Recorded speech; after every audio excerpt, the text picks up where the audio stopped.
Hello and welcome to Function Families, Putting It All Together. This is where we're going to recap all of our understanding from the different patterns between our function families. So we first need to know some of the names of the families. The first family that we looked at was linear, then quadratic, exponential, inverse, and then there's that last absolute value family. It's kind of the imposter family. We're going to touch on them at the very, very end. So we're going to be identifying our functions based on the equations, their graphs, and the tables that they create. So first, let's look at some of the equations. Some examples of linear equations are the things that we're used to.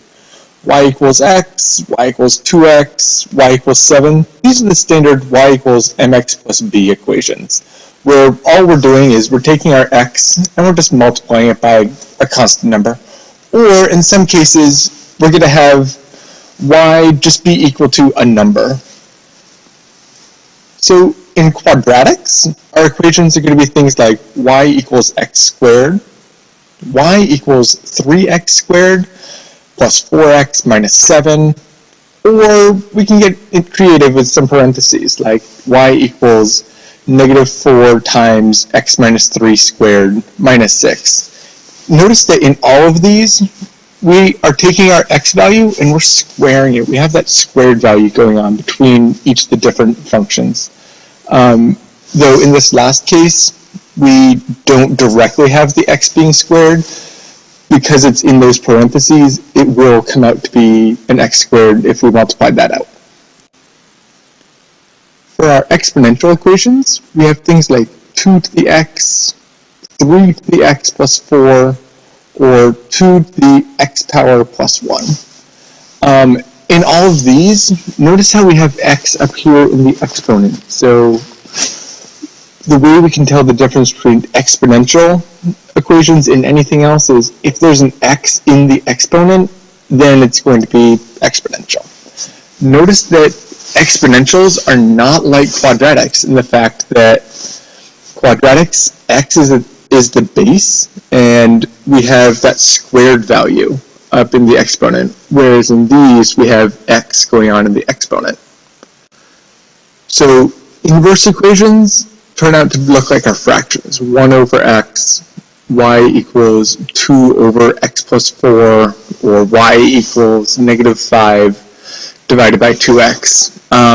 In these, look where the x is. It's in the bottom half of our fraction. It's in the denominator. And that denominator is going to do some interesting things when we get to the tables and graphs. So speaking of graphs, let's go to some linears. So linear lines, this is where we have linear or line equations. We have a positive slope, we have a negative slope, or we have something that's no slope. Remember how I said y equals 7? In this case, it's y equals 4. If you look kind of closely, you can see it going through that 4. For quadratics, we get these kind of horseshoe-shaped things. These are called parabolas, and they can be going positive, they're making smiles, or they're negative, they're making frowns. But these are called parabolas. These, if you have a parabola going on, it's going to be a quadratic equation. Exponentials kind of have a similar curve to a quadratic, but it just looks like 1/2 of a curve. The curve is slightly different from a quadratic curve, but that's getting into a whole lot of detail. For these, we're going to have one line, and it's going to curve up. Notice over here on these graphs, these are two different graphs, by the way, the blue one and the red one.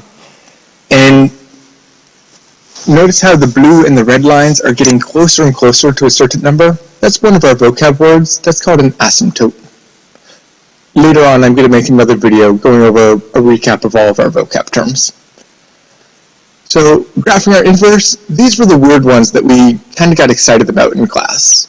So, this is where we're getting two different lines going on. Usually they center around the origin. Remember, origin's this thing right here in the middle. Again, that's going to get into some of our vocab terms in another video. But we have two lines going on that are in, interesting header. We have two lines going on. They're in opposite quadrants. They are curving away from this thing in the middle.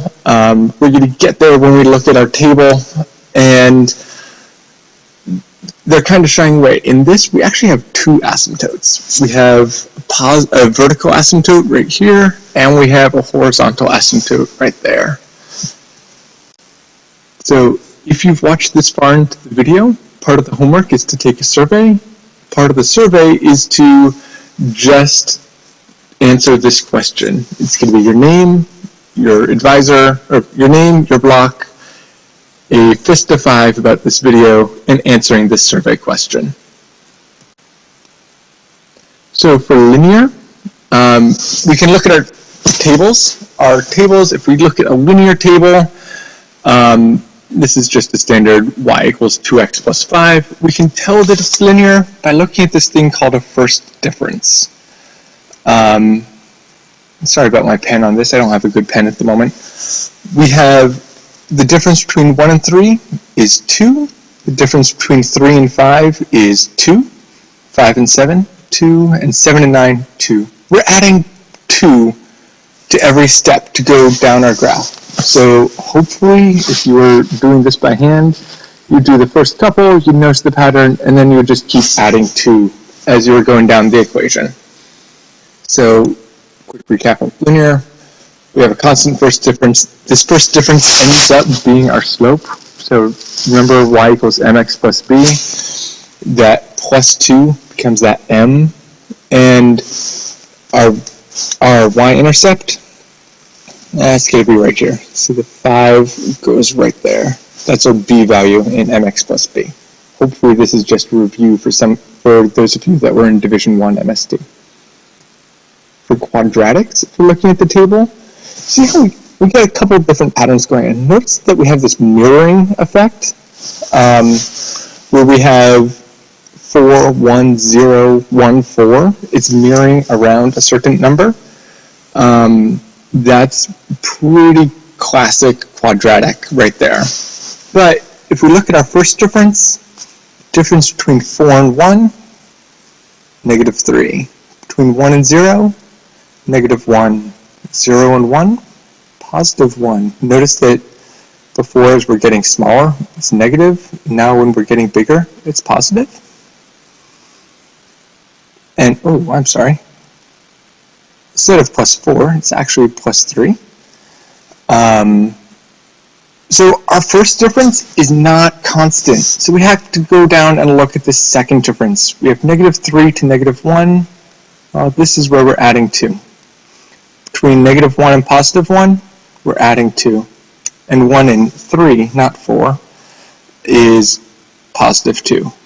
So in quadratics, if you have a constant second difference, that is classic quadratic, as well as that mirroring effect around this part right here in the middle. When we get into our quadratics unit, we're going to look more at why that happens and what's going on.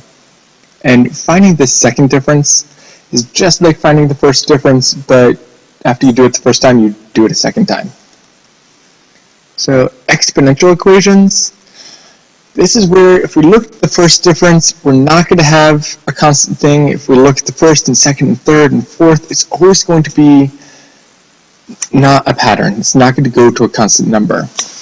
Instead, we have difference between 1 and 2, multiplying by 2. Go to 2 to 4, multiply by 2. You could even go down here in this fractions, go from quarter to half, multiply by 2, half to a whole, multiply by 2. I'm getting a little bit too tight for this pen. But exponentials, if you're progressing and you're going down by a constant multiple as opposed to a constant first or second difference, it's going to be an exponential equation. Oftentimes, our exponentials will stay positive unless we start having a negative thing appear in front of the whole equation. Wrapping up really quickly, we have some inverse tables. In our inverse tables, They look pretty big. It's actually a whole lot easier to look at inverse tables with fractions as opposed to the decimal number, but as we're looking at it, we'll just look at both of them. Notice in our inverse, we get this error. So if you start getting errors in your table, you probably have an inverse equation. Because really, what's happening to cause this error is we're trying to put 0 into our equation, and are you allowed to divide 1 by 0? You have one thing, and you need to give it to 0 people. How many things does every person get? You can't do it. You can't split one thing into 0 piles. So if we try and divide by 0, we're going to get an error, our calculator's going to revolt, and it's no good for everybody. Oftentimes, x is going to be 0 at the error. Other times, as we shift a graph around, it might not be centered around 0. Remember how when we were looking at the graphs, we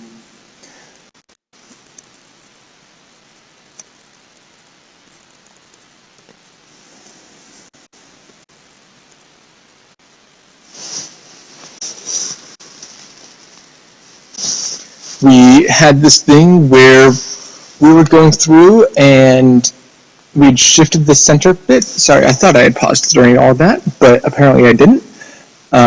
If we have this center thing and it's shifted, that means that we're not going to be having that error at 0. In this case, the error is going to be happening at 2. So this is probably, this graph right here is probably something like 1 over x plus 2.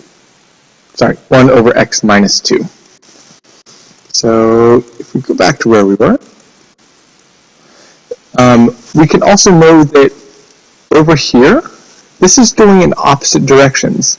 Right here, this, as it's progressing down, is going to get smaller very quickly. And over here, it's going to be getting larger, but it's getting larger at a smaller rate. And the final function, one that we're kind of interested in, but we're not really going to be looking at a whole lot, is the imposter family. This is called the absolute value. It's a function that can be applied to any other function. So the absolute value is something that we do to other things. We put these straight brackets around an equation, and it says that we're taking the absolute value of it, meaning that we're going to take everything on the inside and make it positive. If it's already positive, we leave it alone. We don't want to mess with things that are already happy. So absolute value takes something that's negative, makes it happy. In our table, it's going to have a similar pattern to the host family, but we're going to notice that in the y, it's always going to be a positive value. And we can get some really interesting graphs with it. So, for example, here's a graph of a linear line, but instead we've made it positive. So if this was in the linear family, this would be continuing that way. Notice how we just took this half down here, and we flipped it around this axis. We just made it positive. Here's a quadratic that if we were to sketch in the quadratic, it would be like that. But instead, we've taken the absolute value, we've folded it over that x-axis, and we've made it positive. Or we get kind of funky, and this is an exponential curve that would be going down like this, and then going asymptotic, but instead, we're making it positive. So thank you for watching the video. Please don't forget to take the survey and get credit for watching it and complete your homework. All right, thank you, everybody.